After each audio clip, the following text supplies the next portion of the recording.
여러분 밤새 안녕하셨습니까? 뉴스파이터 김명준입니다. 오늘 오프닝은 퀴즈로 시작해 보겠습니다. 공약을 세 글자로 들리면 뭘까요? 허언증이랍니다. 한 글자로 줄이면 뭘까요? 뻥이랍니다. 혹시나 했던 5대 비리 공직자 배제. 공약 역시나 빌공짜 공약이었습니다. 차라리 아무 말 없었으면 기대라도 하지 않았을 텐데요. 기대가 컸던 만큼 실망도 그만큼 큽니다. 뉴스파이터 본격적으로 시작해 보겠습니다. 6월 15일 목요일 오늘은 든든한 5분과 함께 얘기를 나눠보도록 하겠습니다. 어서 오십시오. 예, 안녕하세요. 네. 자, 먼저 이 얘기를 좀 해보겠습니다. 문재인 대통령이 오늘 강경화 외교부 장관 후보자에 대한 청문 보고서를 재송부를 요청할 계획이라고 하는데 여기서 반드시 짚어봐야겠죠. 손 변호사님, 네. 청문 보고서 재송부 요청이라는 게 대체 뭡니까? 네, 인사청문회 법이 있습니다. 네. 또 인사청문회 법에 따라서 지금 절차가 진행되는 중인데요. 지금 현재 어느 단계까지 왔는지를 알아야 네. 앞으로 어떤 일이 생길지를 알 수 있습니다. 굉장히 중요한 부분인데요. 네. 우선 인사청문 요청안을 국회에 제출하면은 위원회에 회부가 되고요. 20일 이내에 국회가 절차를 마쳐야 됩니다. 이 절차를 마친다는 게 청문회 하면 끝나는 게 아니고요. 다 아시다시피 인사청문 경과 보고서를 송부해야 됩니다. 그런데 이게 20일 이내에 해야 되거든요. 네. 그런데 이번 사안 같은 경우에 또 김상조 공정위원장 같은 경우에도 안 됐습니다. 네. 이런 경우에 인사청문회법이 추가적으로 정하고 있는 규정이 있는데요. 네. 이게 바로 그 다음 날부터 10일 이내의 범위를 정해서 다시 보내달라. 네. 인사청문 경과보고서를 다시 보내달라고 요청하는 게 바로 재송부 요청인데요. 네. 10일 이내이기 때문에 반드시 10일로 할 필요는 없습니다. 아, 그래요? 네, 적당한 날짜를 10일의 범위 안에서 정해서 네. 요청한 다음에 그래도 국회가 이 경과보고서를 송부하지 않으면 네. 그때는 대통령이 임명할 수 있도록 법은 되어 있습니다. 그래서 아까 CG에 보니까 청와대 관계자 얘기가 뭐였냐면 읽어드릴게요. 문재인 대통령이 오늘 강경화 외교부 장관 후보자에 대한 청문 보고서를 재송부 요청할 예정이다. 김상조 공정거래위원장 경우엔 추가로 닷새의 기한을 두었지만 강경화 후보자는 한미 정상회담 준비 시일이 촉박한 점을 감안해 기한을 더 짧게 할 가능성이 크다. 그래서 아까 손 변호사님이 꼭 열을 채울 필요 없다. 이 말씀을 좀 해주셨는데 지금 분위기가요. 청와대는 사실상 강경화 외교부 장관 후보자에 대해서 임명을 강행할 것임을 내비치고 있는데 관련해서 박수현 청와대 대변인 얘기 듣고 돌아오겠습니다. 그리고 인사청문회는 기본적으로 인사권을 가진 대통령이 그런 인사청문 과정을 통해서 미처 검증하지 못했던 그런 부분이 있는지를 국회를 통해 듣고 또 정말 거기에 아주 근본적인 하자가 있다면 그 과정에서 임명권자의 인사권을 처리할 수도 있지만 그러한 어떤 결정적인 하자가 없다면 대통령이 인사권을 행사하는데 참고로 하는 그런 과정으로 인사청문회를 이해하고 있습니다. 어쨌든 오랜 국정 공백을 최소화하고 또 시급한 현안들을 해결하기 위해서 그것이 국민의 뜻이라고 생각합니다. 그렇기 때문에 대통령으로서는 그 인사에 대해서 국회 야당이 아직도 서운하게 생각하시는 점도 있으시겠습니다만 어쩔 수 없는 최선의 그런 선택이었다라고 설명을 드리고 이두아 의원님께 먼저 질문 드려볼게요. 지금 박수현 청와대 대변인 얘기를 들어보면 이런 얘기입니다. 쉽게 말하면 인사청문회는 대통령이 인사권을 행사하는데 그냥 참고하는 과정이랍니다. 이거 어떻게 해석해야 됩니까? 인사권이야 사실은 기본적으로 대통령에게 있는 게 맞죠. 그리고 특히 이제 국회에서 인준을 하지 않는 경우는 이렇게 말씀하실 수도 있는데 제가 이 얘기를 보고 박수현 대변인이 야당 대변인을 하다 막바로 청와대에 안 가신 게 다행이라고 생각했는데요. 네. 그럼 본인이 하시던 이 말씀을 뒤집어야 되니까 참 곤란했겠다 이런 생각도 들고 네. 그다음에 지금 각 당의 그 대표들이나 이런 분들 그리고 대변인들도 그렇고요. 성명서나 브리핑 이렇게 보면 스피치 라이터나 아니면 대변인들이 수월하겠다고 생각하는 게 그 과거에 상대당 거 참고해서 쓰면 네. 그거 그대로 쓰면 수월하겠다 이런 네. 생각이 드는데요. 그러니까 과거에 사실 여당이 항상 이런 얘기를 하면 네. 야당 입장에서는 이 부분에 대해서 비판을 했죠. 그랬죠. 인사권 가진 대통령이 국정 철학을 공유하는 사람들을 뭐 인사 보고서를 청문 보고서를 채택하지 않더라도 법적으로는 이 뭐 재송부 기간을 요청을 해서 임명을 할 수 있다. 네. 그러니까 하겠다. 이렇게 얘기를 어쩔 수 없이 이런 선택을 했다라고 하면 그러면 청문회는 왜 했냐. 네. 뭐 이런 얘기를 비판을 하고 그러셨는데 네. 사실 이제 반대 입장이 된 거죠. 그래서 네. 이런 부분에 있어서 뭐 저희가 계속 얘기를 했었지만 강경화 후보자의 경우에는 뭐 도덕성 검증이라든가 이런 게 계속 문제 제기가 연쇄적으로 이어진 건 아니고요. 능력과 관련해서도 뭐 이제 진보 보수 정권 그 모두 이렇게 그 외교부 장관을 지냈던 분들, 네. 반기문 전 총장까지 지지 선언을 하고 여성 단체까지 네. 후원을 하고 있기 때문에 사실 청와대에서도 일정 부분 명분이 있죠. 그리고 대통령의 지지율이 높기 때문에 국민의 눈높이는 맞췄다 청문회를 이렇게 네. 표현하시더라고요. 그렇긴 하지만 계속 이런 그 모습이 되풀이 되는 경우 이건 정치적 부담이 오롯이 청와대로 갈 수밖에 네. 없고요. 이렇게 임명된 후보자의 경우 이제 장관이 되는 경우 김상조 공정거래위원장도 네. 그렇고요. 그 사람들이 실적을 그리고 성과를 그리고 능력을 보여주지 않는 한 그 부분은 오롯이 그 부담은 대통령에게 그대로 갈 수밖에 없다는 말씀 드리고자 합니다. 지금 보면 김광진 의원님께 질문 드려볼게요. 그러면 박수현 청와대 대변인 브리핑 말미에 지금 들으신 그 브리핑 말미에 이럽니다. 대통령으로서는 인사에 대해서 국회, 야당이 아직 서운하게 생각하는 점도 있겠지만 어쩔 수 없는 최선의 선택이었다고 설명을 드린다. 이거 줄여서 표현하면 대통령이 마이웨이 가겠다는 거 아닙니까? 어떻습니까? 근데 대통령이 혼자의 마이웨이를 가겠다는 것은 아니고 네. 국민과 함께 가겠다라고 하는 이제 말씀이신 것 같은데요. 네. 결국 인사청문회를 통해서 여러 가지 문제되는 점들이 나왔을 때 후보자 스스로가 감당할 수 없는 경우가 있거나 아니면 청와대 인사권자도 도저히 이제 더 이상 감당할 수 없는 여론에 봉착할 때 그때는 다 사퇴를 하는 거 아니겠습니까? 근데 지금 강경화 후보자 같은 경우는 그런 정도의 상황이 아니고 우리 이두 의원님 말씀하신 것처럼 여러 전문가들이 관계자들이 다 괜찮은 능력자다라고 네. 하는 평가들을 다 해주고 있는 것인데 네. 야당의 요구가 과연 정상적인 인식 범위로 우리가 생각할 수 있는 수준인 것인가 아니면 정치적 발목 잡기인가라고 하는 것을 국민들이 지금 판단하고 계신 것 같고요. 네. 결국은 야당의 가장 중요한 점은 이제 명분이 있어야 되는 것인데 네. 지금 강경화 후보자에게 제기하는 많은 것들은 크게 명분 있는 것은 같지 않다. 다만 다른 어떤 후보자들과 계속 연계성을 가지고 네. 강경화를 하면 김희수를 할 수 없다 뭐 이렇게 연계해 가니까 네. 그런 모습들은 훨씬 더 보기 좋지 않다라고 하는 생각이 듭니다. 네. 이종근 실장님께 여쭤볼게요. 네. 지금 뭐 청와대 입장은 강경화 외교장관 후보자에서 임명을 강행하려는 분위기라고 거의 오늘 언론들이 그렇게 분석하더라고요. 네. 그러면 앞서 이두화 의원님은 잠깐 설명했지만 이럴 거면 청문회를 뭐하러 합니까? 그렇죠.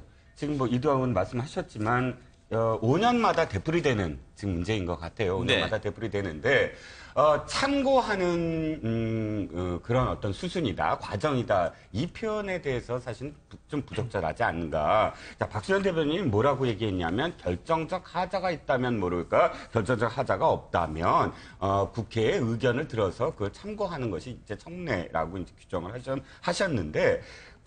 그렇다면 굳이 국회에 청문회를 둘 이유가 없잖아요. 그러면 보다 원활한 그런 이 과정을 위해서라면 국회가 아니라 뭐 정부 내에서 다시 조직을 해도 되는데 굳이 국회에 청문회라는 것을 둔 이유는 국회가 존재하는 이유가 원래 행정부를 견제하는 그런 이 존재의 어떤 의미 아닙니까? 행정부를 견제하라는 것. 그래서 국회 입장에서 봤을 때 결정적 하자가 없다면 부적격이든 적격이든 의견을 통해서 채택하면 됩니다. 그러니까 결정적 하자가 아니라 흠결이 있을 때 그 흠결은 부적격이다라고 해서 채택을 하는 것이고 진짜 결정적 하자가 있다고 봤을 땐 채택 자체를 안 하는 것이 그런 과정이라고 지금 국회에서는 생각을 하고 있는 것이고요. 5년 전, 그러니까 2012년대를 5년 전에 되돌이켜 보면 네. 윤진숙 농림수산부 장관이 있었습니다. 물론 윤진숙 장관의 어떤 능력적인 어떤 부분이나 많은 좀 문제가 있었던 건 기억을 해요. 그 부분 말고 차치하고 해수부 장관. 해수부 장관 죄송합니다. 네. 해수부 장관 시절에 그런 여성가족부 장관이 아니라 본격적으로 전문성을 띄어야 되는 그런 장관의 여성을 임명했다고 해서 어쨌든 의미를 부여를 했죠. 그런데 그 당시 민주통합당은 보이콧했습니다. 채택하지 않았어요. 아예 네. 채택을 하지 않았는데 박근혜 대통령은 당시에 강행을 했죠. 거기까지는 좋았으나 그 다음에 어떻게 됐냐면 그 다음부터 여당이 한동안 윤진숙 장관의 보고를 듣지 않아요. 우리가 채택하지 않은, 우리가 그 경과 보고서를 하지 않은 장관은 인정할 수 없다. 네. 하면서 아예 보이콧을 해서 차관이 대신 뭐 이렇게 상임위에 네. 출석을 하는 참석했습니다. 그런 어떤 과정이 있었거든요. 네. 그걸 돌이켜 봤을 때, 그때 민주통합당은 이게 과정이라고 생각하지 않았다는 거죠. 네. 굉장히 야당으로서 채택한다. 이 경과보고서 채택한다라는 것이 굉장히 중요한 의미다라고 그때는 생각을 했는데 지금은 물론 대통령 쪽 입장이긴 하지만 과정에 불과하다. 네. 이게 입장이 언제나 이렇게 변화하고 있다라는 네. 것이죠.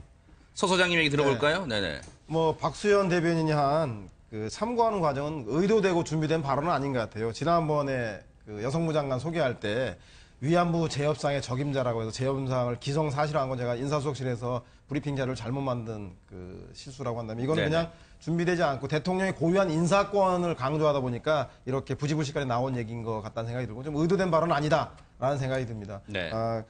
저는 이런 이야기를 하게 된 배경에는 뭐 그런 거 아니겠습니까? 대통령은 대통령다워야지만 국회도 국회다워야 한다라는 얘기가 들어있는 것 같아요. 네. 자유한국당의 경우에 같이 정부 여당실에 한솥밥 먹었던 김동연 장관 후보자를 제외하고는 전 후보가 마음에 안 든답니다. 이 얘기를 장관 후보자에 대한 정책과 도덕성 검증이 아니라 초반에 문재인 정부 잘 나가되 군기 잡아서 야당 말 잘 듣게 하는 길들이겠다는 것 말고는 도무지 납득할 수 없는 이유를 대고 전 후보자를 다 낙마시키겠다고 벼르고 있는데 그 국민들이 상식적으로 납득을 못하고 있습니다. 따라서 문재인 대통령의 국정 지지율이 80~90%에 나오는 그 이면에는 장관 후보자들이 파격적이고 신선하고 기존의 기득권 체제를, 관료 체제를 깰 수 있는 적임자라는 생각이 강한 거 아니겠습니까? 심지어 강경호 후보자에 대해서도 적임자인자의 여부에 대해서는 찬반이 팽팽하지만 임명해야 한다는 여론은 60% 이상이 나오고 있지 않습니까? 그걸 보더라도 제가 볼 때는 야당도 기존에 야당이 했던 대로 하면 10년 야당 하게 됩니다. 선명 야당 길을 간다면. 그렇다면 보수 혁신,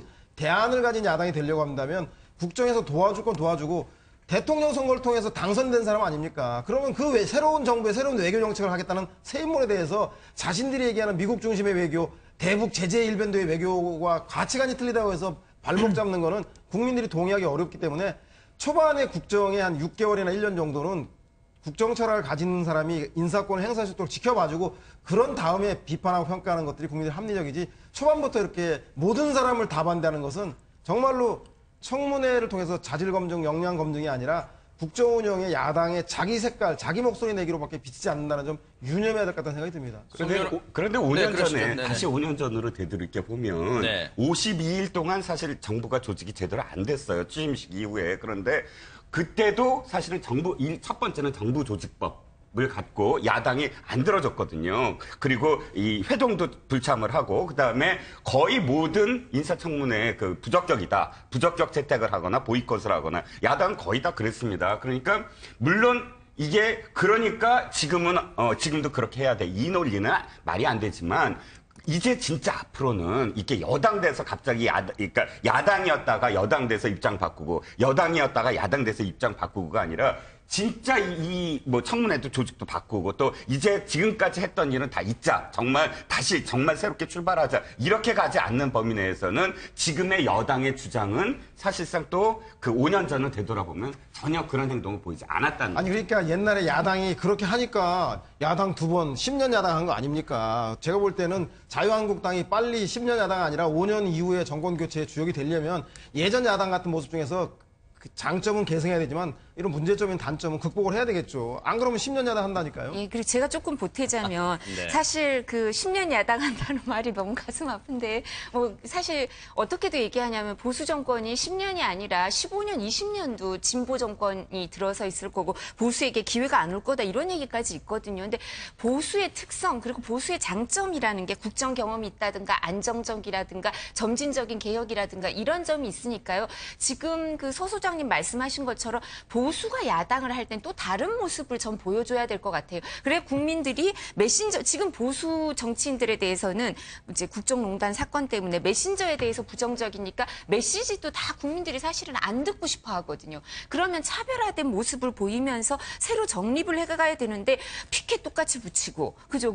국정 네. 경과 보고서 또 채택 안 해주고 네. 그렇게 하니까 사실 집중과 선택을 하는 게 아니라 모두 다 반대하고 그럼 누가 더 문제가 있는 사람인지 국민들은 알기도 어렵고 오히려 보고서를 채택하고 회의를 열어서 그렇게 해서 송부를 하는데 부적격인 이유가 무엇인지 조목조목 다 적어주면 그러면 사실 장관도 그게 기록으로 남아 있는 게 더 약간 민망할 수도 있거든요. 근데 네. 아예 채택을 안 해주니까 국민들 눈높이에서는 이게 뭐가 그렇게 문제인가 보고서 채택 안 하는 게 아주 심각한 거라는데 그게 뭐가 문제인지는 딱히 정리는 잘 안 되고 이제 다른 네. 인사가 많으니까 다른 후보자들 나오면서 또 약간 묻히고 이런 문제가 있으니까요. 이제 제가 애정이 있으니까 이렇게 말씀을 드리는 네. 건데 차별화된 보수 야당의 모습을 보여줬으면 합니다.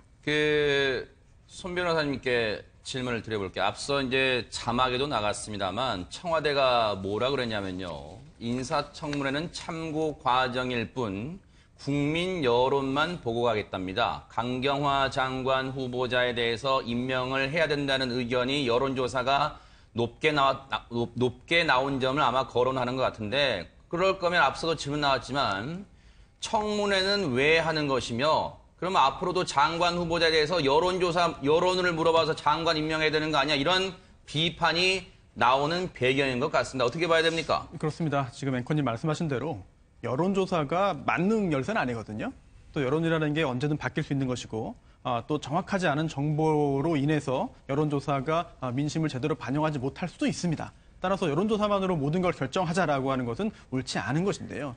하지만 여론조사 결과도 굉장히 중요한 그런 그 판단 자료 중에 하나가 아닐까. 그리고 또 결국은 이게 정치권에서 결정을 하고 정치권에서 일을 풀어나가고 그게 결국 우리 국가 그리고 국민들에게 영향을 미치는 일인데요. 그렇다면은 이 현재 국회의원들도 여론의 어떤 그 동향을 신경을 안 쓸 수가 없을 것입니다. 그래서 지금 현재 야당도 굉장히 좀 난처한 상황이 일부 있지 않을까 생각이 되는데요. 청문회 당연히 법정된 절차이기 때문에 당연히 잘 진행해야 되고 또 청문회 절차를 거치면서 낙마하는 후보자도 많이 봤습니다. 스스로 사퇴하는 경우가 네. 많았죠. 그런데 지금 청문회 과정을 다 거친 후에 여론조사 이 부분은 좀 무게감 있게 받아들여야 될 것 같은데요. 바로 문재인 대통령이 취임 초기에 인기가 높기 때문에 무조건적으로 강경화 후보자에 대해서 찬성하는 것이냐. 그렇게 보기는 좀 어려운 측면이 있어 보입니다. 강경화 후보자에 대한 여당, 야당 의원들의 아주 매서운 그런 질문 공세가 있었고 언론의 어떤 검증도 있었죠. 그런데 이게 다 지금 진행이 됐습니다. 그리고 새롭게 드러나는 사실이 없는 상황에서 지금까지 모든 이슈에 대해서 다 한 번씩 어떤 전 국민들이 다 한 번씩 알고 그 결과 나타난 여론조사거든요. 그렇다고 한다면 아니 청문회 절차 거치고 국회의원들이 결정하고 그에 따라서 대통령이 따라야지 여론조사는 뭐 국민들의 어떤 그 인사청문회와 별개의 절차이기 때문에 뭐 고민할 필요 없고 감안할 필요가 없는 것이다라고 한다면은 네. 그게 오히려 민심에 대한 그 외면이나 왜곡이 아닐까 이렇게 생각이 됩니다. 그 대변인의 참고라는 단어 네. 때문에 계속 이제 말씀을 하시는 것 같은데요. 근데 이럴 거면 인사청문회를 왜 하느냐라고 말씀하시지만 현재 인사청문회 법에 그렇게 되어 있습니다. 인사청문회의 요건이 장관 같은 경우가 따로 명시되어 있고 또 잘 아시는 것처럼 총리라든가 아니면 헌법재판소장이라든가 이런 경우에는 인사청문회를 거쳐서 국회 동의를 구하도록 되어 있습니다. 그래서 그 직급의 문제, 현재 제도가 그러면 장관도 제도를 개선해서 국회가 동의할 때만 하자라고 할 것 같으면 제도 개선에 문제성이 있는 것이지 현재 규정대로 법률대로 하고 있는 것에 대해서 이럴 건 뭐라고 하느냐라고 하는 것은 좀 전제 자체가 성립되지 않는다는 생각이 좀 들고요. 네. 그 대통령이 여론조사만으로 이것을 다 하느냐라고 하는 것은 지금 여론이 높으니까 가겠다라고 하는 것이 아니라 사실 여론이 높든 아니면 혹은 여론이 높지 않더라도 대통령이 임명할 수도 있을 것입니다. 그런데 그럴 경우에는 대통령이 받는 정치적 타격이라고 하는 것도 있겠죠. 대통령의 국정 운영이라고 하는 것을 가기 위해서 가장 중요한 것 중에 하나가 대통령의 지지율일 것인데 대통령이 저렇게 강행한다라고 하는 모습을 보여주면서까지도 나는 그걸 감당하고서라도 저 사람과 일을 하겠다라고 하는 그 모습이 만약에 이게 국민들이 동의받지 못하는 일이라면 대통령의 지지율이 떨어질 것이고 근데 지금 야당이 발목 잡고 있는 것이니까 빨리 손잡고 일을 해라라고 하는 모습이 더 크게 느껴지는 것이면 대통령이 힘을 받고 국정을 이뤄가는 것인데요. 현재는 후자의 뜻으로 대통령도 국민도 판단하고 있는 것이기 때문에 진행을 하고 있는 것이죠. 야3당은요, 지금 강경화 장관 임명 강행할 경우 국회가 파국을 맞을 것이다. 이렇게 또 강경한 모습입니다. 먼저 자유한국당의 목소리 들어보시고 얘기를 이어가 보도록 하겠습니다. 여러분, 어제 문재인 대통령이 비리백화점 또 불공정거래위원장으로 우리가 명명한 김상조 공정거래위원장 후보자를 공정거래위원장으로 결정을 했습니다. 저는 이 임명 강행을 폭거라고 규정을 했습니다. 또 이 폭거는 바로 협치의 포기 선언을 뜻하는 것이다. 이런 규정도 어저께 제가 언급을 한 바 있습니다. 그동안 우리 야당 당사를 방문하고 또 제일 먼저 원내대표들과 오찬 회동을 한 것을 자랑삼아 소통과 협치라고 얘기했지만 결국 이것은 위장 협치 쇼였다는 것이 저는 판명됐다 이렇게 봅니다. 강경화 후보자에 대해서도 오늘이 지나면 곧 임명할 것 같은 기미를 느끼고 있습니다. 앞으로 이런 심각한 상황에 대해서 이제 국회와 야당과의 협치라든지 또는 그 권능에 대해서 무시하고 가는 사태에 대해서 우리는 어떻게 대처해야 될지 참 고민에 빠질 수밖에 없습니다. 저 자리에서 이제 정우택 원내대표가 의원총회에서 했던 말인데, 모두 발언인데, 이런 말들이 나왔답니다. 자유한국당 의원총회에서, 어제 있었던 의원총회에서.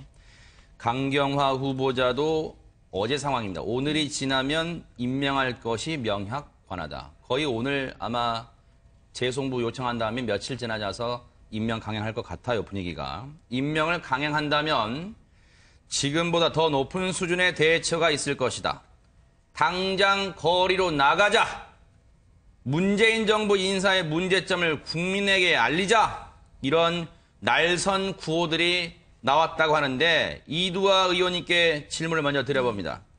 이 말은 결국 최악의 경우에는 장외투쟁 등 대여 전면 투쟁도 불사하겠다. 이런 뜻으로 해석해도 될까요? 지금 이제 정부 조직도 일정 부분 개편, 소규모긴 하지만 개편도 해야 되고, 무엇보다 이제 대통령께서 그 주된 그 관심을 갖고 있고 중요하게 정책을 추진하고 있는 일자리 추경에 대해서도 시간이 걸릴 거다, 아니면 협조를 안 해주겠다, 이런 취지의 얘기를 하고 있는 것 같습니다. 네. 그래서 그 인사와 관련해서 이런 부분을 연계해서 투쟁을 하겠다, 법안뿐만 아니라. 그러니까 야당의 존재감을 느껴달라, 이런 것 같은데, 제가 아까 말씀드렸던 것처럼 보수 야당은 좀 다른 모습을, 그러니까 민생을 발목으로 잡고 왜 그렇게 추경 같은 거 동의 안 해주냐고 얼마 전까지 계속 1, 2년 전만 해도 똑같은 비판하셨거든요. 네. 근데 지금 와서 이런 모습을 보이니까 이게 일자리 추경 중에 일정 부분, 저도 이제 대통령 시정연설을 들으면서 뭐 민간 기업의 일자리를 더 관심을 기울여야 된다, 이런 생각을 저도 기본적으로 갖고 있습니다만, 그 시정연설 중에 와닿았던 게 소방관, 사회복지사 이런 사람 늘려야 된다는 건 국민들이 되게 와닿는 얘기거든요. 네. 그리고 뭐 방역 공무원 지금 AY 같은 거 있으니까 늘려야 된다, 이런 건 와닿을 텐데, 그러면 추경을 하면서 심사를 하면서 뭐 그 부분에 대해서 이게 너무 이렇게 경직성 일자리를 늘리고 이렇게 예산으로 이렇게 하는 거는 일정 부분 문제가 있다고 조정을 한다든가 이렇게 하면서 해야 되지, 장외투쟁 한참 안 해서 익숙지 않으실 텐데 의원님들 가서 얼마나 효율적으로 네. 할지. 그 네. 피켓 들고 시위하시니까 로텐더홀에서 심상정 의원님이 지나가시다가 피켓 이렇게 들어야 잘 보인다고 사진 잘 찍힌다고 가르쳐 주셨다 그러더라고요. 그래서 네. 걱정도 좀 되고요. 그러니까 네. 그리고 또 제가 TV를 보면서 참 제가 몸담았던 당이잖아요, 과거에. 그러니까 네. 마음이 안 좋은 게 원내 대표나 아니면 그 대표 권한 대행을 하시는 분들의 말씀이 계속 나오고 있어요. 네. 근데 사실은 여당이나 존재감이 있는 정당은 대변인 얘기가 나오거든요. 대변인 얘기만 해도 기자분들이 언론도 관심을 네. 갖고 그 존재감이 국민들한테 메시지가 전달되는데 지금 메신저에 대해 부정적이니까 메시지가 전달이 잘 안 되니까 자꾸 최고 이제 그 대표성을 갖고 있는 대표가 자꾸 얘기를 하시는 거예요. 지금 네. 모습도. 그런 형식적인 측면을 봐도 자유한국당이 지금은 일정 부분 민심을 얻는데 조금 어려움이 있지 않나. 그러니까 다른 그 보수 야당의 모습을 찾아가야 될 필요가 있다라고 말씀드리고 싶습니다. 속보 하나 짚어볼까요? 어제 청문회를 거쳤던 김영춘 해양수산부 장관 후보자에 대한 인사청문 보고서가 채택이 됐다는 속보가 이제 막 들어왔습니다. 과연 현역 의원 인사청문회 불패 신화는 계속 이어질지. 오늘은 김현미 국토해양부 장관 후보자에 대한 청문회가 열립니다. 과연 불패 신화가 이어질지 한번 계속해서 속보가 들어오면 저희가 확인을 해보도록 하겠습니다. 그런데 이종근 실장님께 한번 여쭤볼까요? 어제 자유한국당의 정용기 수석 대변인이 브리핑하면서 이런 얘기를 했습니다. 임명 강행하면 이 강경화 장관 후보자 임명 강행하면 지금 당장이라도 신촌으로 뛰어나가겠다 했는데 왜 하필 서울에 많고 많은 중에 신촌을 언급한 건지 저는 도무지 이해가 안 됩니다. 혹시 배경이 있을까요? 나가보시질 않아서 어느 지역이 핫플레이스인지를 잘 모르시는 것 같아요. 핫플레이스를? 옛날에는 젊음의 상징 20대들이 신촌에 많이 집결을 했다면 네. 지금 핫플레이스는 강남역이랄까 좀 아하. 다른 곳이 있는데 네. 좀 아직 그 세태를 지금 잘 모르시는 것 같고 나가시면 사실 돌아오시기가 참 힘들 거예요. 그래요. 명분이 있어야 되잖아요. 왜냐하면 인사잖아요. 네. 나는 지금 헌정사상 인사 때문에 장애투쟁한다는 거는 저는 기억 안 납니다. 그러니까 딴 거는 그러니까 예를 들어서 정말 이 국정에 있어서 시각이 다른 문제들 또 보혁의 어떤 시각으로서 굉장히 이건 중요한 문제다. 보수의 시각으로 봤을 땐 이건 도저히 양보를 못한다든지 하는 국정과 관련한 문제라든지 뭐 여러 가지 문제들이 있을 겁니다. 그런데 인사, 지금 다 저도 아까 인사에 대해서 강경화 후보자에 대해서 그렇게 찬성하는 편은 아니에요. 하지만 그럼에도 불구하고 의견을 낼 수 있어요. 이건 채택, 부적격이다. 그리고 이건 채택할 수 없을 만큼 그런 의견을 낼 수 없을 만큼 흠결이 있다라고 해서 보이콧 자체도 하긴 정치적인 어떤 의견이라고 봅니다. 그런데 그 문제를 갖고 장애투쟁을 한다? 국회를 버린다? 벌써부터?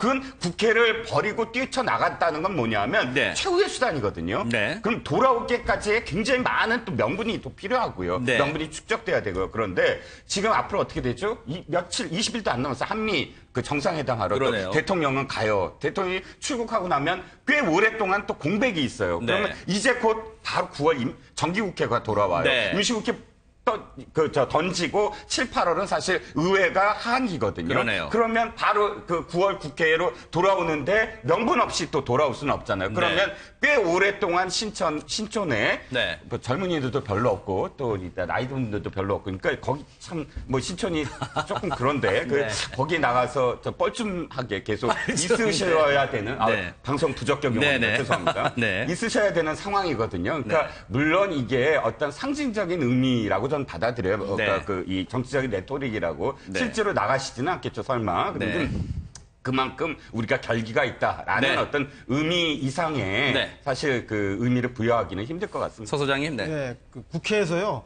서강대교 건너면 바로 신촌이에요. 가까우니까 간다는데 이왕 가려면 데모도 데모 해본 사람이 알고 거리투쟁도 거리투쟁 해본 사람이 안다고 야당을 잘해야죠. 청와대 인사 문제라면 청와대 앞이나 광화문을 나가야지 왜 또 신촌을 나간다 그런지 의아하고요. 제가 볼 땐 역시 그 웰빙 정당답게 투쟁도 제대로 해보지 않아서 그러는가 생각이 드는데 아마도 저는 그 핵심적으로는 그 빈수레가 요란하다라는 생각이 드는데 그 인사 문제에 대해서 다른 장관의 인사 문제에 대해서 연동해서 청문회를 보이콧한다. 더 나아가서 추경을까지를 심사하지 않겠다. 임시국회를 거부한다고 했을 때 국민들이 과연 그 문제에 대해서 납득할 수 있을 것인가. 예전에 야당도 그랬다라는 건 논외로 치더라도 지금 국민들에서는 가장 중요한 게 경제 위기 속에서 일자리 대란인데 일자리 문제를 풀기 위해서 정부 주도의 공공부문을 만들겠다라고 11만 개 일자리 만들겠다는 추경에 대해서 반대한다. 그리고 대통령 시정연설에 밝혔듯이 정부가 주도하되 민간과 함께 하겠다라고 해서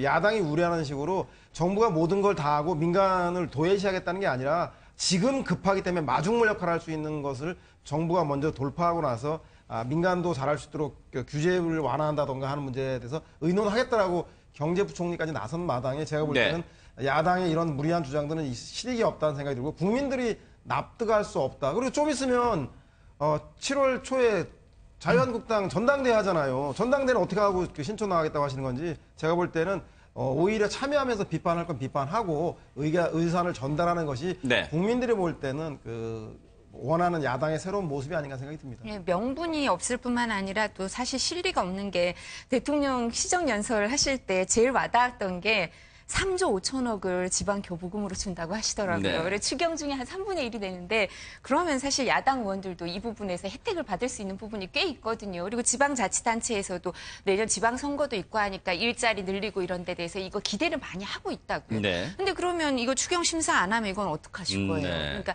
이런 부분도 문제가 있기 때문에 의원들이 야당 의원들도 전열을 딱 이렇게 완전히 일치돼서 전열을 유지하기가 어려운 면이 있을 수도 있어요. 추경 심사가 본격적으로 시작이 된다면.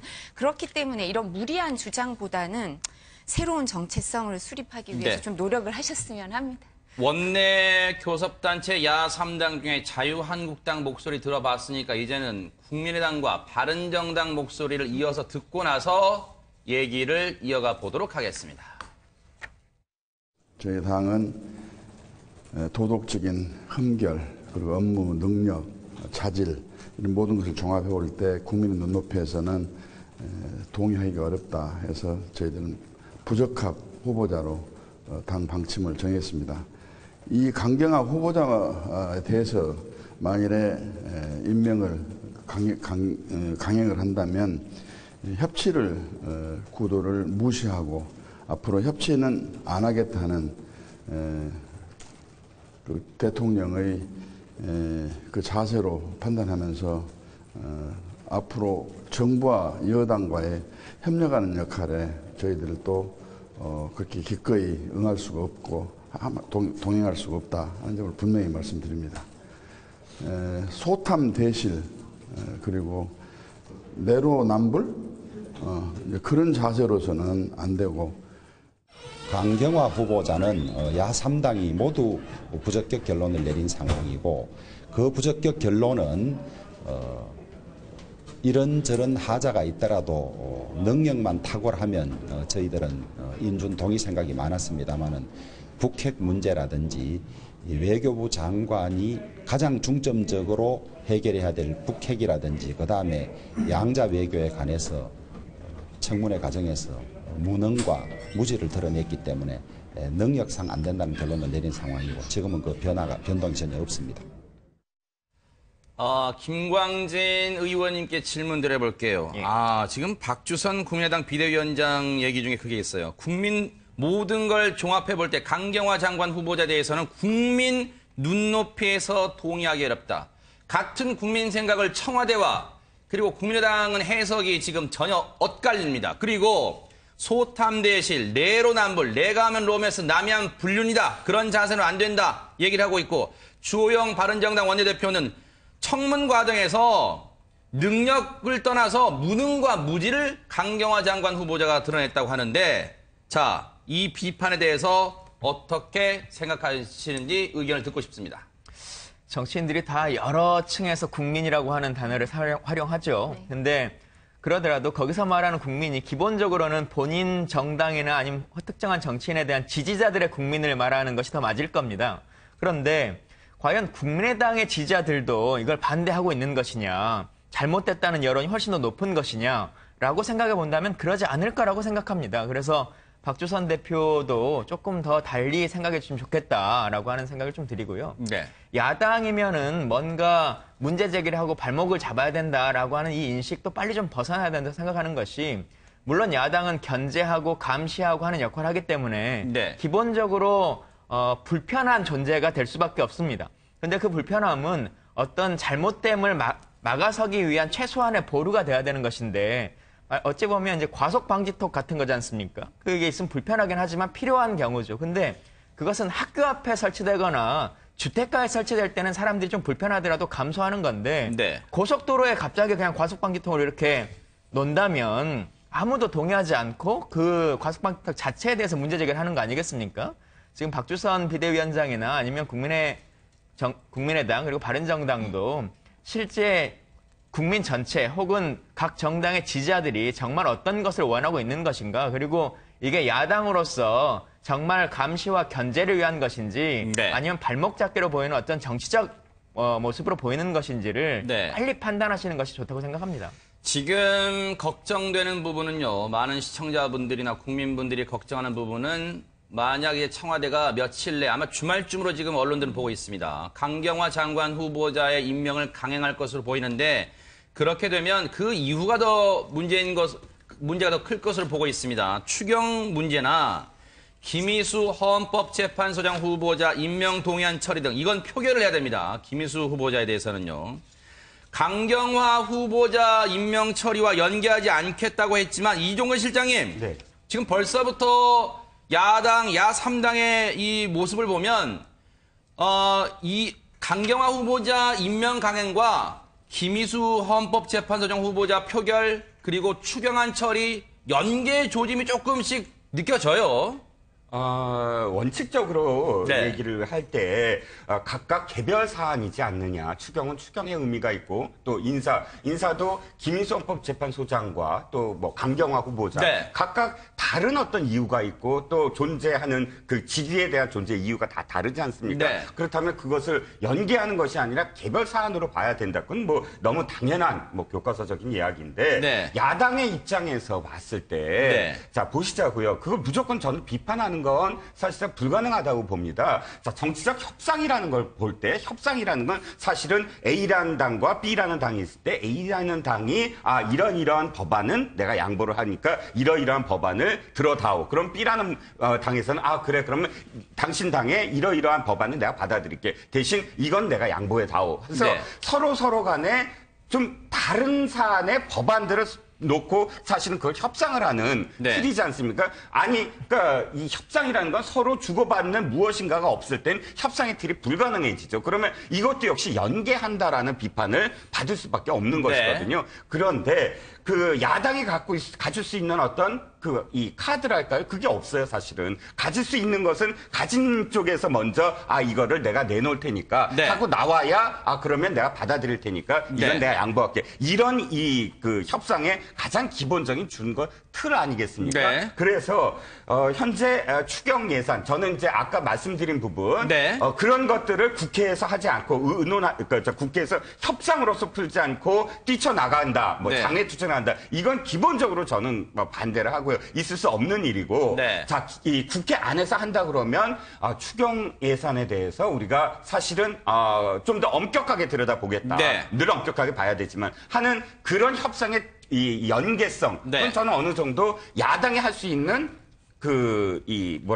협상의 네. 카드라고 생각을 하거든요. 네. 그래서 그것을 연계한다고 해서 무조건적인 비판은 사실 전 안 된다고 봅니다. 서 소장님께 질문 드려볼게요. 추미애 민주당 대표, 집권 여당 대표가 이런 얘기를 합니다. 정의당을 제외한 야3당이 문재인 정부의 일자리 추경안에 반대한다는 합의를 했다. 새 정부 들어 야3당이 한 첫 협의가 겨우 일자리 추경 반대라니 도저히 믿기지 않는다. 그렇다면 추미애 대표 입장에서도 이제 협치는 물 건너갔다. 한번 해보자. 지금 이런 분위기로 돌아섰다고 봐야 됩니까? 어떻습니까? 뭐 제가 볼 때는 인사와 추경을 분리해서 대응하겠다라는 생각인 것 같다는 네.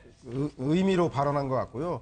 아마도 또 하나는 김희수 헌재소장 후보자에 대해서 본회의 표결을 자신하고 있는 것 같습니다. 왜냐하면 지금 현재는 그 제적 과반에 출석 과반 찬성이면 네. 헌재소장이 임명이 되는데 민주당만 가지고는 과반이 모자라거든요. 그래서 여기서 캐스팅 보트 역할을 하는 게 국민의당인데 네. 국민의당 경우는 아시겠지만 김희수 후보자가 현재 호남 출신입니다. 네. 따라서 강경화 후보자를 강행할 경우에는 김희수 후보자에 대해서 반대한다는 입장을 가지고 있지만 실제 호남 민심과 반한다는 거 그리고 국민의당의 지지 기반인 호남에서의 문재인 대통령의 지지가 무려 90% 이상을 상회한다는 것.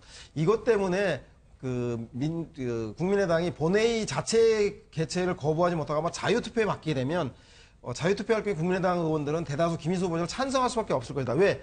떨어지면 국민의당이 오롯이 독박을 쓰게 되기 때문에 책임론으로부터 자유로울 수 없다. 따라서 그런 자신감 때문에 강경 노선을 취하고 있는데 문제는 지금 몇 가지 사안에 대해서 국민의당이 전체 정부를 따라올 수 있지만 다른 야당들의 설득 카드가 없습니다. 추미애 대표는 야당과 청와대 사이에서 싸움을 하고 있는 시누이와 며느리 사이에서 말리는 시누이 노릇을 해야 됩니다. 시누이 잘못했다가는 시어머니인 청와대에 욕도 먹겠지만 결국은 전국이 꽉 막혀 있을 때 그것을 풀어줄 수 있는 역할을 할 수 있는 사람들은 결국은 정부 여당이기 때문에 추미애 대표는 추경 문제라든가 몇 가지 야당의 어거지 주장에 대해서는 단호하게 맞서야 되겠지만 이렇게 전국이 막혀 있을 때는 야당 고유의 역할, 청와대와 야당의 가교 역할하는 여당 고유 역할을 잃지 말아야 한다. 따라서 일정하게 청와대에 대해서 쓴소리할 것은 해나가면서 야당을 설득하고 제가 볼 때는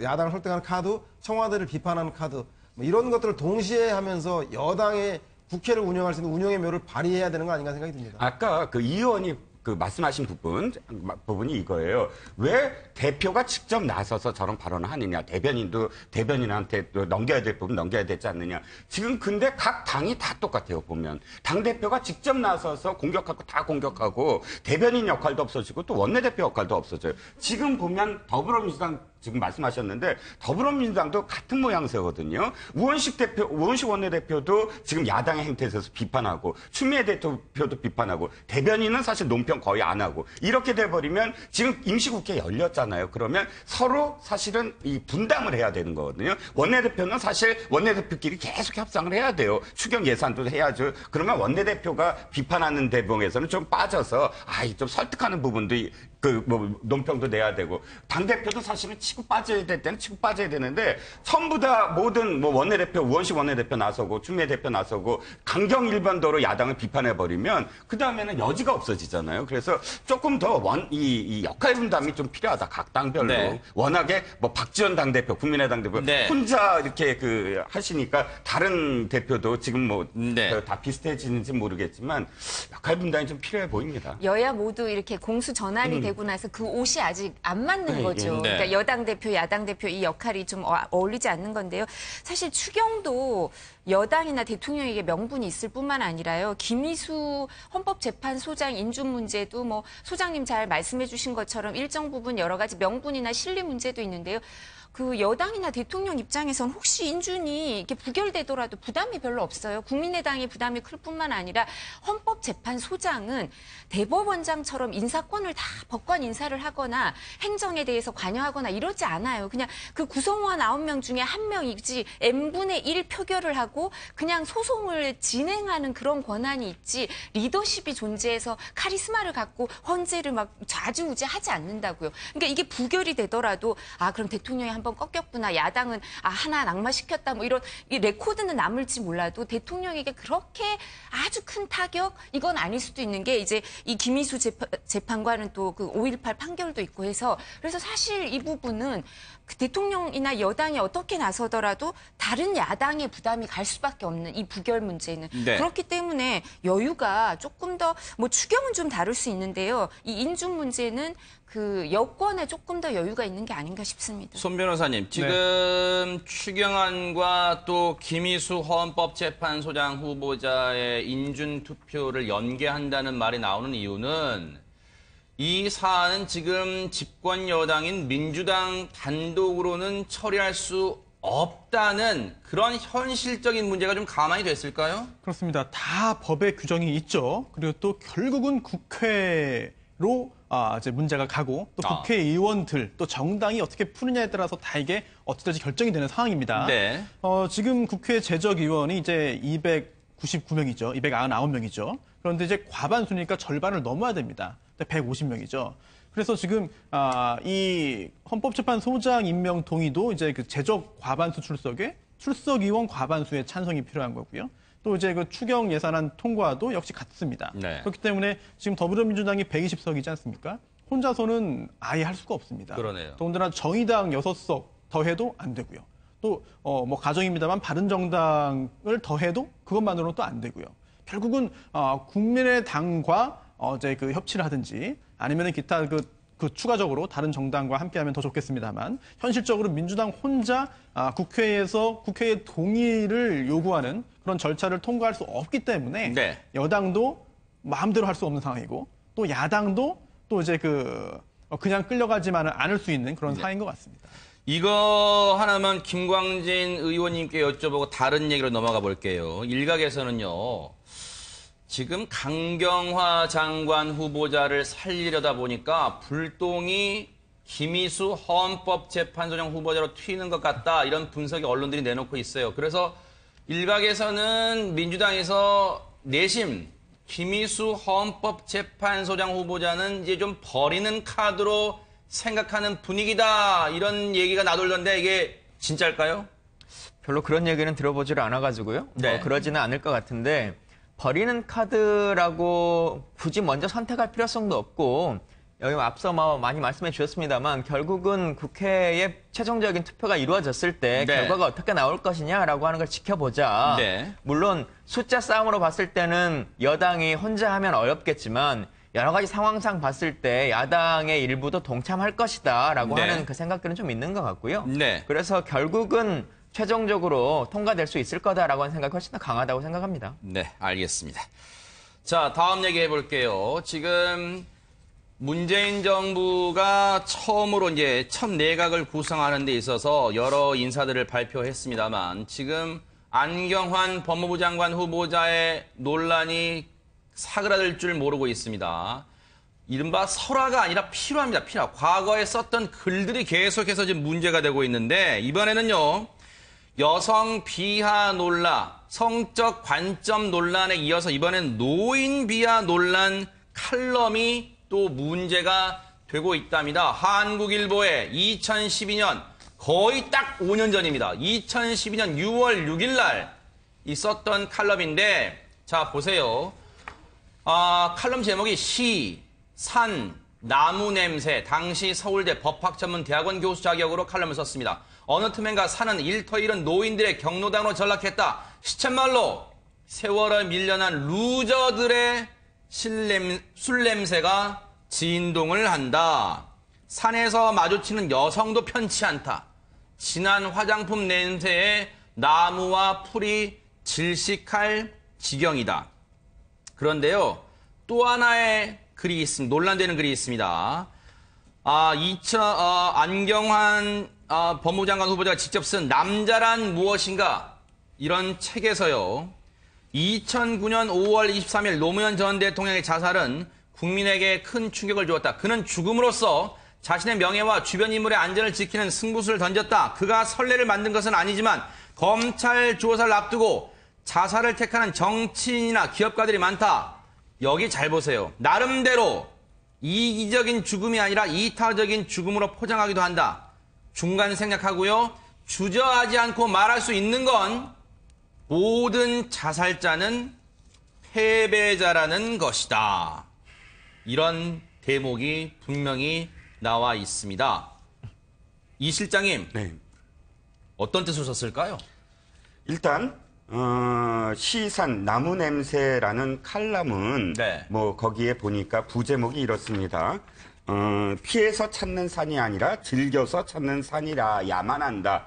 순수가 그립다. 인간성이 그립다. 즉 산이라는 것을 이렇게 비유하면서 네. 사실은 우리가 좀 더 순수하지 아니한 세태를 이렇게 그 비유를 하지 않았느냐라고 네. 보여집니다. 그런데 일단 좀 부적절하다고 느끼는 대목은 이런 대목들이에요. 자, 일터 잃은 노인들의 경로당으로 산이 전락하면서 그 사람들이 세월에 밀려난 루저들이다. 네. 그래서 그 사람들이 산에서 술 냄새가 먹는 술 냄새가 산에 이제 진동을 한다라는 것인데 네. 시각에 따라서는 사실 그런 일터 잃은 노인들 또는 지금 노인이 아니라 50대도 일터를 잃어서 산에 많이들 갑니다. 그러니까 그 뭐 노인이라고만 지칭할 수도 없는 문제고 그러면 그 사람들에 대해서 사실은 새로운 제2의 인생을 살 수 있는 우리나라 사회 복지 시스템이 마련되지 마련이 안 되지 않았습니까? 그래서 이번 대선에서도 후보자들이 경쟁적으로 그런 노인들의 일자리 또는 일찍 일자리를 빼앗긴 또 쫓겨난 그런 그 중년 세대를 위해서 복지 시스템을 완성을 해야 된다. 공약으로 내세웠던 것이고 그런데 뭐 루저들의 술 냄새가 진동을 한다라는 부분은 그래서 실제로 루저가 된 분들의 마음에는 상처가 될 수도 있는 어떤 대목이고 네. 그 다음 부분은 사실 좀 이 주저앉지 않고 말할 수 있는 것은 모든 자살자는 패배자라는 것이다라는 대목이 문제가 될 수도 있으나 그 다음 표현이 이렇습니다. 자살의 비극은 막아야 한다라고 아예 단언을 해요. 그래서 이 그 자살자가 패배자라는 말 자체가 자살을 막으려는 그러니까 절대 있어서는 안 된다라는 것을 강조하기 위한 어떤 표현이라고도 보여져요. 그래서 네. 이 부분적인 어떤 부분을 보면 부적절할 수도 있으나 네. 전체적인 어떤 이유, 그러니까 이 글의 이유를 보면 받아들일 수도 있는 대목이 아니냐. 좀 네. 그 다른 시각으로 두 알겠습니다. 칼럼은 다른 시각으로 이렇게 봅니다. 안경환 후보자가 어제 했던 발언을 좀 듣고요. 서 소장님 얘기로 들어가 볼 텐데 그동안 앞서 나왔던 그 여성 비하적 논란에 대해서는 뭐 판단에 맡기겠다. 독자들의 또 청문회에서 말하겠다 했는데 지금 이번에 또 새롭게 불거진 논란에 대해서는 어떻게 얘기할지 궁금한데 어제 했던 얘기 들어보시고 다시 돌아오겠습니다. 과거 저서 중에 예. 성매매를 했던 표현들이 일부 좀 문제가 됐다라는 보도가 나왔는데요. 예, 거기에 대한 입장은 좀 어떠신가요? 종합적인 내용을 읽어보신 독자의 판단에 맡기고요. 상세한 저의 입장은 청문회 때 말씀드리겠습니다. 기고한 글에 보면은 뭐 다운계약서 작성이나 음주운전을 했다 뭐 이런 글을 쓰시기도 했는데 뭐 이 부분은 청문회 때 그 말씀도 마찬가지로 제가 청문회 때 의혹이 있으면은 상세하게 설명드리겠습니다. 예. 성인식에 있어서 문제가 있다 뭐 이런 식의 비판도 있는데 그런 부분도 그 부분 판단에 맡기겠습니다.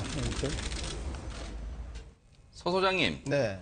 앞서 기자가 물어보니까 다운계약서 작성, 음주운전했다 이런 글에 쓴 것에 대해서는 어떻게 생각하십니까 했더니 청문회 때 의혹이 있으면 상세하게 설명드리겠답니다. 아니 본인이 책에 써놓고 의혹이 있으면 말씀드리겠다는 게 또 무슨 말이에요? 뭐 매를 두 번 맞지 않겠다라고 하는 그 생각인 것 같고요. 청문회 때 몰아서 다 한 번에 얘기하겠다는 얘기 같은데요. 뭐 저는 뭐 나무랄 일은 아니라는 생각이 들고 다만 저는 그 안경환 후보자와 관련되어서 나오는 논란과 관해서 몇 가지만 좀 짚어볼 대목이 있다는 생각이 듭니다. 우리가 죽도록 사랑한다는 얘기가 죽자는 얘기가 아니고 정말로 사랑한다는 얘기 아니겠습니까? 그거를 살인 모의했다라고 하는 사람 없을 겁니다. 그리고 성경에 보면 소돔과 고모라를 하느님이 유황과 불로서 멸망시킵니다. 그러면 그것을 보고 사람들이 하느님이 살인과 방화를 즐기는 사람이라 얘기하지 않고 권선징악을 얘기했다고 하는 것처럼 안경환 후보자의 전체 글의 맥락은 이번에 얘기됐던 루저들의 술 냄새가 진동하는 산의 얘기도 사실상 산이 물질 문명에 찌들고 권력에 찌들고 하는 사람들이 이 세상사를 도피해서 술 먹고 긴장을 풀기 위한 도피의 장이 아니라 내 삶을 반추해보는 그래서 즐겨 찾는 산을 이야기하면서 사실은 도봉산 입구에 있는 김수영 시비와 이병주 문학비를 얘기하면서 산을 좀 그런 그 죽음의 산이 아니라 생명의 산으로 우리 스스로도 그렇게 만들어 나가자라는 취지의 글이었고 지금 논란이 되고 있는 많은 글들이 이 양반이 법학과 문학이라는 강의를 합니다. 그래서 아마 문학적 표현이라는 게 많아서 자칫 오해하면 이것이 세태를 표현한 것인지 아니면 자기의 인생관이고 자기의 주장인지가 모호하게 담겨있는 실수는 있지만 전체적인 맥락을 본다라면 모든 사람이 공감해보고 한 번쯤 자기를 돌아볼 수 있는 글을 쓴 내용인데 이것을 앞 전후 과정을 빼고 중간만 가지고 이 사람이 생각인 게 좀 재단하는 것은 좀 과도한 거 아닌가. 그런 의미에서 전체 맥락을 가지고 청문회에서 충분한 시간을 가지고 소명하겠다라는 입장을 갖는 것 같다는 생각이 드는데요. 네. 저는 이 이면에 과열되고 있는 것이 과연 언론이라던가 몇몇 야당에서의 합리적인 문제제기인가 이전에 혹시 검찰개혁을 하는 주간 부서의 장관이기 때문에 그 뒤에 검찰들이 이런 문제에 대해서 어떤 입장을 가지고 있는 것은 아닌가라고 하는 의심을 품을 수밖에 없습니다. 저는 그렇기 때문에 안경환 후보자에 대해서는 저는 필요 이상의 과도한 검증 논란이 되고 있는 것은 주위에서 그 행간의 의미, 그 뒤에 숨은 의도는 무엇인가까지도 함께 고민해봐야 한다는 생각이 듭니다. 서 소장의 마지막 말씀은 대단히 좀 부적절했다고 봅니다. 왜냐하면 지금 이번 청문회의 특징이 좀 이렇게 보여요. 자, 김상조 후보자가 딱 나왔을 때는 바로 청문회에 여당 의원들이 제일 먼저 한 얘기가 김상조 후보자를 비판하는 것은 반재벌적인 시각이다. 그래서 마치 이 대기업들이 이 뒤에 그런 어떤 음모론을 펼치는 것처럼 언론에 보도가 되거나 여당 의원들이 제기를 했어요. 자, 지금 강경화 후보자는 어땠죠? 강경화 후보자 본인이 위안부 할머니들 만나고 사실 장관이 된 다음에 만나시는 것이 저는 적절했다고 봅니다. 후보자가 지금 좀 더 겸허한 자세로 청문회를 준비해야 될 시간에 위안부 할머니를 만났어요. 좋아요. 그런데 그걸 굳이 또 언론에 보도가 되고 위안부 할머니가 준 배지를 달고 나와서 또 여당 의원이 청문회에서 친절하게 또 물어봐요. 그 배지 어디서 나셨어요? 이런 어떤 과정들, 네. 그런 과정 속에서 어떻게 되냐면 인터넷에서 바로 네티즌들이 공박을 해요. 강경화 후보자에 대해서 조금이라도 비판적인 어떤 질문을 하면 네티즌들이 이렇게 댓글 답니다. 친일파다. 네. 이거는 친일적인 행위다. 이건 네. 위안부 할머니들을 이 협상을 되돌리지 않게 하려는 음모다. 이렇게 확산이 되는데 지금 이것마저도 네. 검찰이 뒤에서 개혁을 네. 하지 않기 위해서 배경이 있느냐. 또 음모론을 양산을 하거든요. 자, 저는 네. 그런 거 다 제하고 네. 진짜 순수하게 바라봐서 네. 그것을 부적격 적격 여부를 해야 된다. 이런 시각이 정당하지. 네. 그때마다 어떤 음모론을 양산하는 건 아니라고 봅니다. 이거 하나, 지금 시간 관계상 이거 하나 여쭤볼게요. 김광진 의원님께요. 예. 지금 안경환 법무장관 후보자뿐만 아니라 조대엽 고용노동부 장관 후보자는 음주운전, 막말 논란에 이어서 사립학교법 위반 의혹까지 불거지면서 지금 논란이 더 커지고 있습니다. 그런데 문재인 대통령 팬클럽과 정의당조차도 조대엽 후보자와 안경환 후보자는 안 되겠네 하면서 고개를 절레절레 하고 있답니다. 이 부분은 의미가 있습니까? 뭐 여튼 결론적으로는 인사청문회라고 하는 것을 통해서 기본적인 청와대 검증에서 다 검증하지 못했던 부분들을 인사청문회에서 확인하는 거지 않습니까? 네. 그런 과정은 국회만이 하는 것도 아니고 언론들이 같이 이제 또 하는 것인데 그러는 과정에서 여러 가지 문제점들이 청와대가 모르고 있었던 많은 문제점이 밝혀진다면 네. 낙마할 수도 있는 것이겠죠. 근데 네. 단순하게 어떤 팬클럽이 반대하면 안 되고 네. 어떤 특정한 정당이 하면 안 되고라고 하는 것을 단정 지을 수는 없는 것이고 네.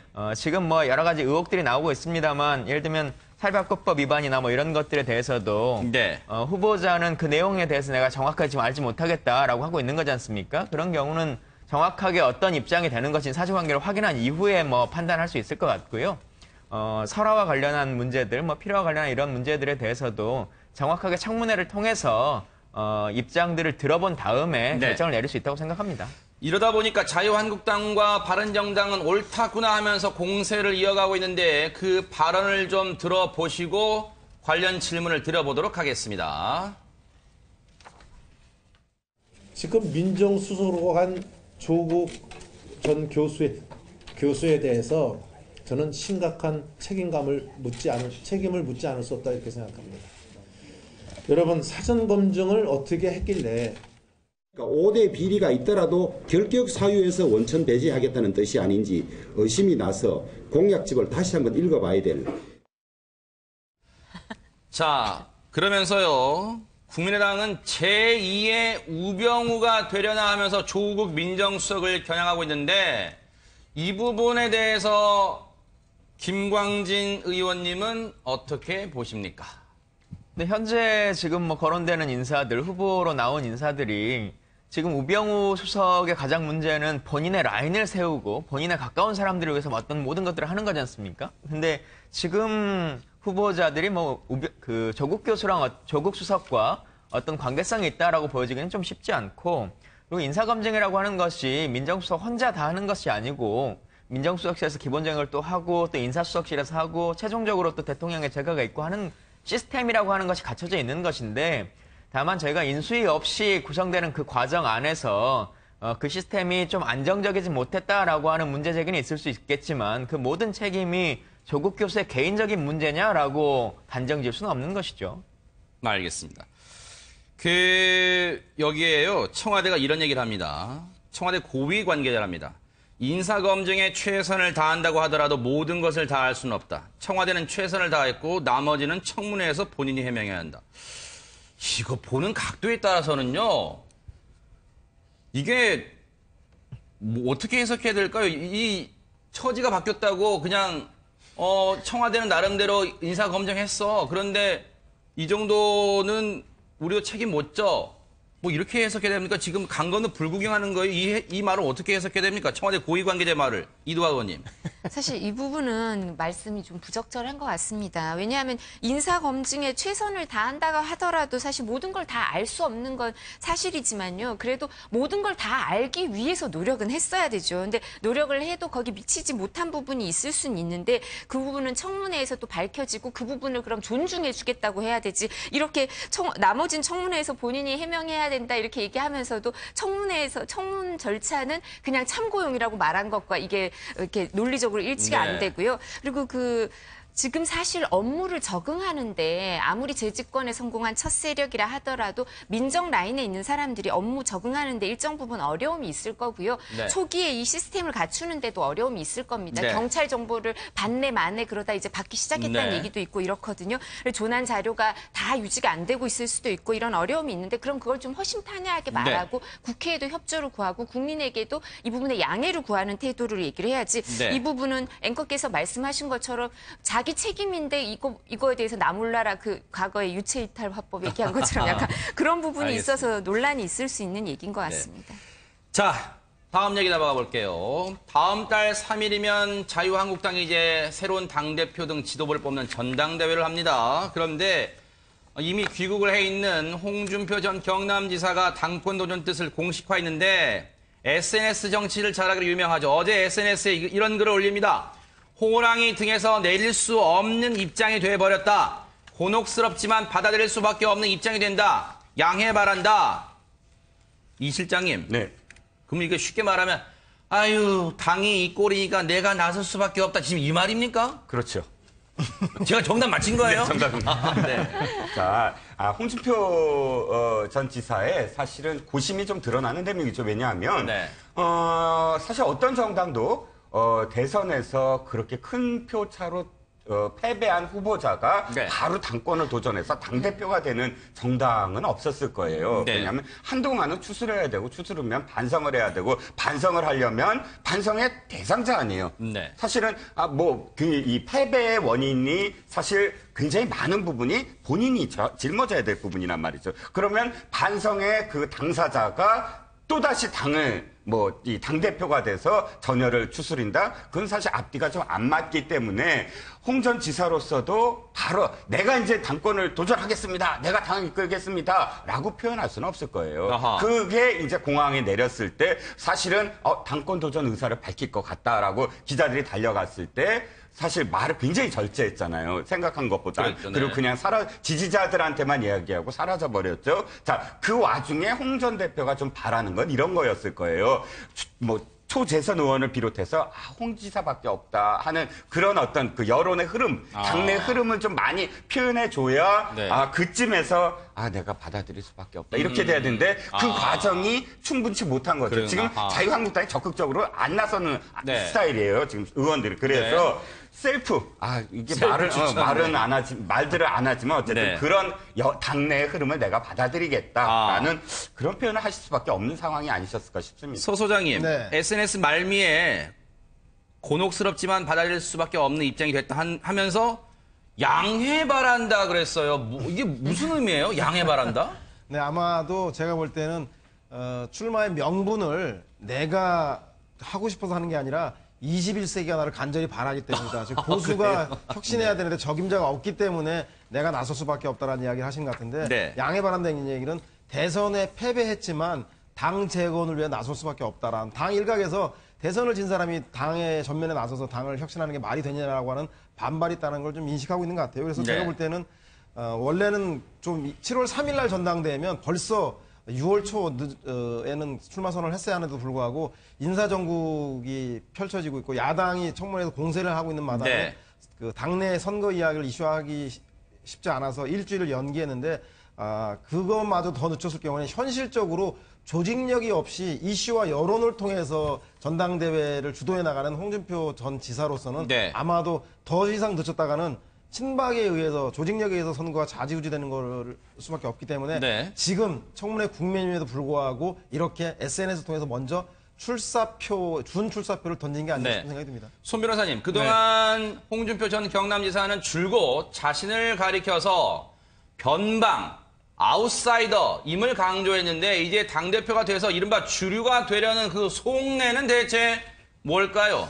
근데 사실 이번에 대선 과정에서도 후보로 선출된 다음에 여러 차례 이제 유세를 했잖아요. 그렇죠. 그러면서도 이제 나 스스로가 자기 자신이 변방에 사는 아웃사이더다라고 네. 하면서 이제 그 표심을 자극하기 위해서 노력했습니다. 그러면서 이제 언론에서도 처음에 이제 보수 정당의 후보가 유력한 보수 정당의 후보가 됐음에도 뭐 투명 인간 취급했다라고 이야기했는데 제가 뭐 정치 전문가는 아니지만 약간 좀 의아합니다. 네. 왜냐하면 홍준표 전 지사가 서울에서 이제 국회의원 여러 차례 했고요. 네. 그리고 또 2011년으로 기억하는데 또 당시 한나라당 대표 최고위원도 했거든요. 그런데 왜 본인 스스로를 계속 아웃사이더라고 하는지 네. 혹시 그런 이미지가 본인에게 어울리고 현재 이익이 되기 때문에 좀 네. 차용하려고 하는 것인지 궁금하고요. 네. 그리고 실제로 또 경남지사가 굉장히 중요한 자리 아니겠습니까? 그리고 또 서울과의 그런 지리적인 거리는 있지만 굉장히 또 중요한 자리인데 그렇게 했음에도 본인을 계속 뭐 아웃사이더다, 비주류다, 변방이다라고 표현하는 게 그렇게 썩 와닿지는 않습니다. 아하. 그리고 본인 스스로가 당 내에서 세력이 없다. 그것 때문에 아웃사이더라고 한다면은 네. 일부러 본인의 세력을 안 만든 것이 아니라 네. 혹시 뭐 저희 지나친 예측인지 모르겠습니다만 상상일지 모르겠습니다만 그동안 수십 년간 정치 활동을 했음에도 본인의 세력이 안 만들어진 거 아니냐 네. 이런 생각도 할 수 있겠죠. 김광진 의원님께 여쭤볼까요? 지금 이른바 셀프 추천으로 당대표 도전에 나서 홍 전 지사를 두고 지금 자유한국당 내부 분위기는 좀 맞득치 않아 하는 분위기 같아요. 그러면서 지금 대결 맞상대로 떠오르는 원유철 의원은 바로 지금 경계 모드에 들어서면서 바짝 좀 긴장하는 모습이랍니다. 홍 후보로는 내년 지방선거 희망이 없답니다. 그런 얘기를 하고 있습니다. 앞서 우리 이두하 의원이 말씀해 주셨는데 지금 야당 그리고 보수를 상징하는 많은 분들이 메신저가 문제가 되니까 하고 있는 메시지가 모두 지금 문제되는 것처럼 아하. 느껴지는 거거든요. 네. 근데 연이어서 홍준표 후보가 당대표를 나온다라고 하면 과연 전체 국민뿐만 아니라 자유한국당을 지지하는 당원분들도 동의할 것인가라는 네. 생각이 좀 들고요. 달리는 호랑이에서 어떻게 내려올 수가 없다 이렇게 말씀을 했는데 네. 많은 국민들이 생각하기에는 그래도 자유한국당이 좀 호랑이급이었는데 네. 이번 대선을 거치면서 홍준표 후보를 통해서 뭐 돼지 발정대부터 시작해서 여러 막말 논란들이 있지 않습니까? 네. 그러면서 이 호랑이 정도 규모가 됐던 자유한국당을 거의 조랑말로 만들어 놓은 당사자가 본인 스스로 아니냐라고 한 생각들을 많이 갖고 계실 것 같아요. 네. 과연 어떤 취지와 의도에서 그러니까 네. 결국은 당대표와 그리고 대통령 후보까지 하셨기 때문에 네. 이제는 본인의 정치적 어떤 이해관계를 좀 넘어서서 네. 당과 보수를 좀 재건해야겠다는 생각을 가지고 입장을 좀 정해주시면 좋겠다는 생각입니다. 두 사람은 지금 신조어 대결도 하고 있습니다. 어대홍, 어차피 당대표는 홍준표 이런 말 나오고 있고 대결 원, 대표는 결국 원유철이라는 신조어가 있답니다. 그리고 또 사자성어 대결도 하고 있습니다. 홍준표 전 지사, 기호지세, 호랑이 등에 올라탄 상황이다. 원유철 의원, 파부 침주다. 솥을 깨고 배를 가라앉힌다는 자세로 임하고 있는데 이두하 의원님께 마지막 질문 드릴게요. 한 30초 남았습니다. 누가 당대표 되냐 따라해서 자유한국당 기조도 크게 달라질 수 있을까요? 근데 지금 거의 대표는 세력 판도를 봤을 때 거의 정해져 있는 것 같습니다. 아, 그래요? 자유한국당은 내년 지방선거까지는 그렇다면 조금 어렵지 않을까. 그래서 안타깝습니다. 아이고. 너무 네. 제가 이렇게 얘기를 네. 지금은 자유한국당에 몸담고 계시지 않다고 해서 상당히 날카로운 지금. 시간이 짧게 남았다. 그런가요? 제 탓입니다. 제가 잘못했습니다. 날카로운 비판으로 마무리하겠습니다. 자, 마무리를 해보겠습니다. 박근혜 전 대통령이 구치소에 있는 이 상황에서조차 아직도 친박, 비박을 찾습니까? 지금 그 당에 꼭 필요한 건 친박도 비박도 아닌 절박 같습니다. 뉴스파이터 여기서 마칩니다. 함께해 주신 여러분 고맙습니다.